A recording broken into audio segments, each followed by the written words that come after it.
या न्यूज बुलेटिनचे सहप्रायोजक आहेत गोकुळ. शासनाने प्रधानमंत्री क्षयमुक्त भारत अभियानाची सुरुवात केली आहे.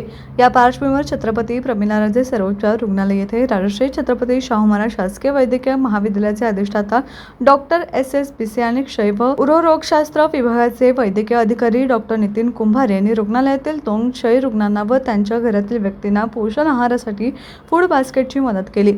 या क्षय रुग्णांना किमान 6 महिन्याकरिता 6 किट देण्यात येणार आहेत. त्यातील पहिल्या पोषण आहारासाठी फूड बास्केटची मदत देण्यात आली. यामध्ये बाजरी, ज्वारी 3 किलो, मटकी, वाटाणा किंवा मुगाची डाळ, तुरीची डाळ 1.5 किलो, स्वयंपाक तेल 1/2 किलो, शेंगदाणे 1 किलो असे एकूण एका महिन्याच्या पोषण आहारासाठी फूड बास्केटची मदत करण्यात आली. हा कार्यक्रम CPR येथे पार पडला.